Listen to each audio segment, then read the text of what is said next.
Okay, guys, so in our last training we did, we looked at why what you're doing currently is mainly focused around fitness and around health, and why that is not having the impact on your body composition that you wish it would have.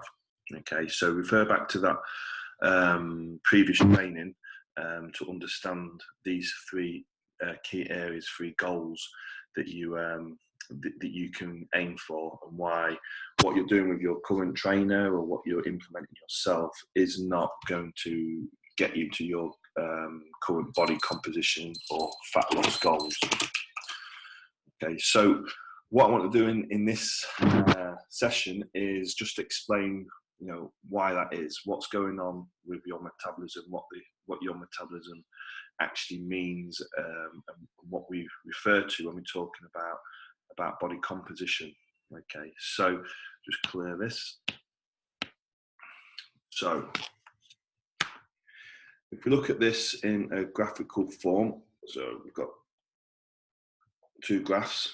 Okay, now your metabolism is dictated primarily by the amount of muscle tissue that you are carrying. Okay, so let's say this is your metabolism. Straighten that up here. Okay, let's just say for the purpose of this that your muscle tissue is the primary or only factor that's dictating your metabolic rate. Okay, so this is your muscle mass and metabolism all in one. Now your fat mass is the difference here. Okay, for these two people,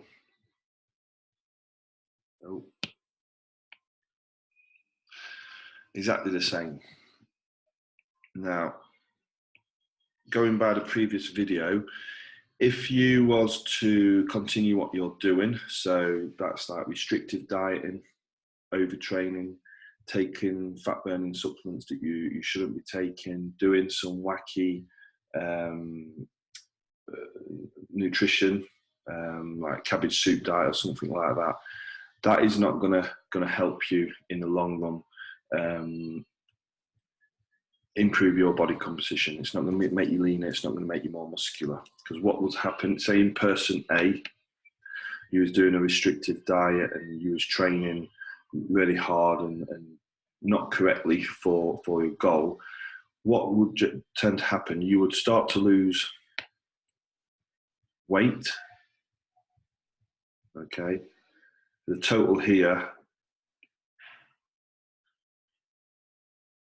is your weight. Let's just change that actually, different color.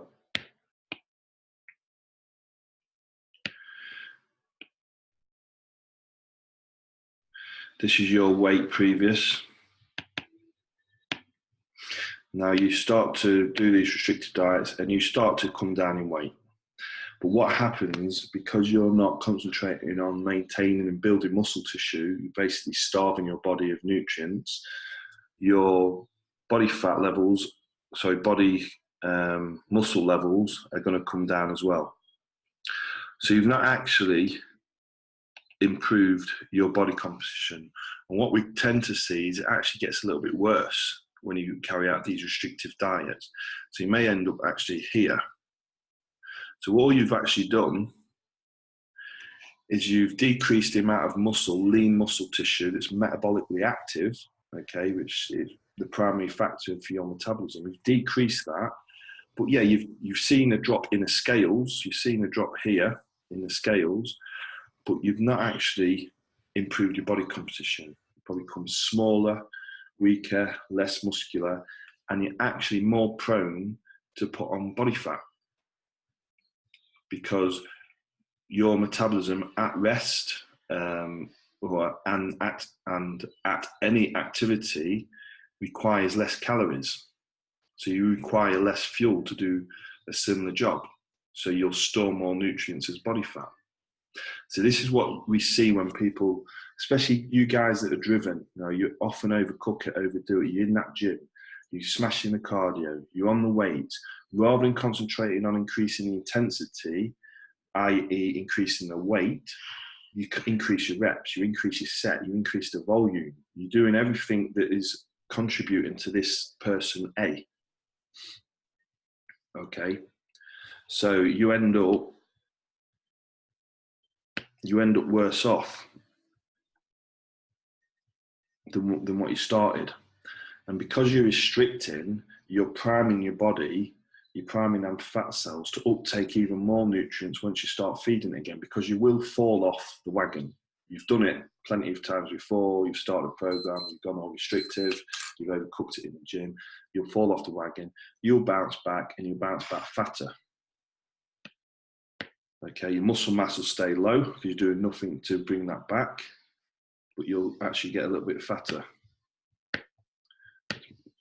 Illustrate that on here.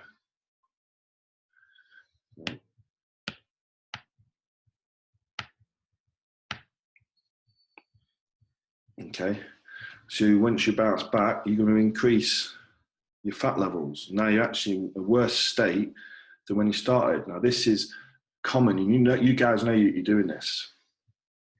So what should you be doing? So example B,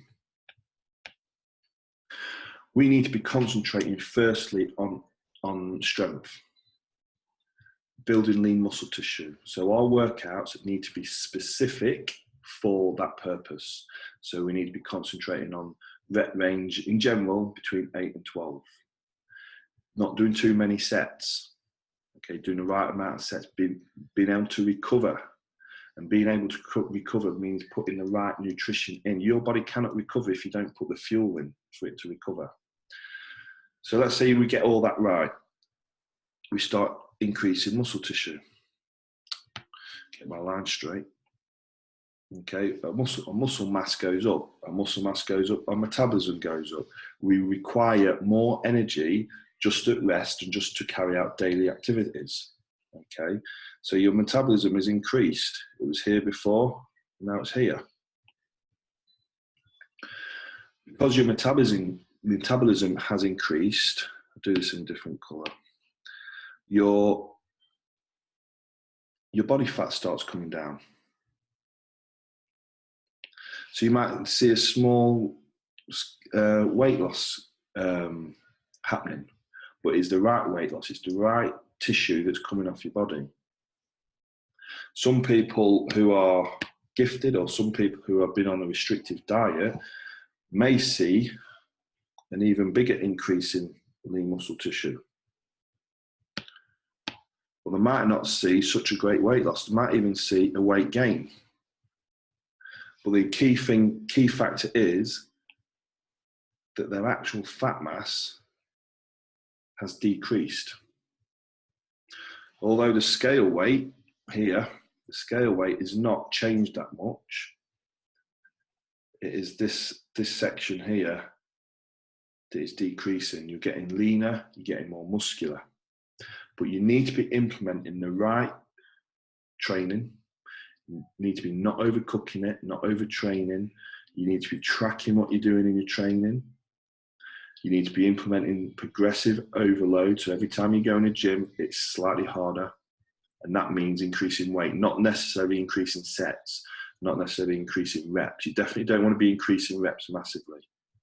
It means varying your workouts on a structured schedule, because your body will adapt. Your body does not want to put muscle tissue on. It wants to stay the same, because muscle tissue is expensive to your body. It requires energy for your body to maintain that tissue. Your body is primed or programmed to store fat.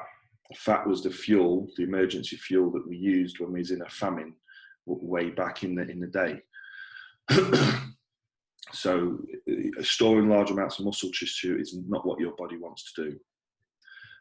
But we need to encourage it to do it by the weight training, the right types of training, high intensity training, which basically means heavy loads, and being able to recover. And recovery means the right nutrition. The right nutrition needs to be implemented. Your digestive system needs to be bang on. Okay, a poor digestive system is not going to be able to enable you to recover. A poor digestive system is not going to enable you to recover because you're not going to absorb those nutrients. You can put the best nutrition in the world, but if your digestive system is not functioning properly, you're not going to absorb anything. So then you're going to not be able to recover, and you're going to start breaking down muscle tissue again. Okay, so going down this restrictive diet route, overtraining, nothing's programmed, nothing's scheduled, nothing's planned out. It's just going to end up you in this yo-yo, bust and boom cycle here. Okay, you're just going to be in this yo-yo trap forever, and you're going to slowly get more and more out of shape. Okay, guys. So hopefully that clears up why we're concentrating so much on body composition, why we're concentrating so much on weight training and fueling the body, not doing a restrictive diet. All right.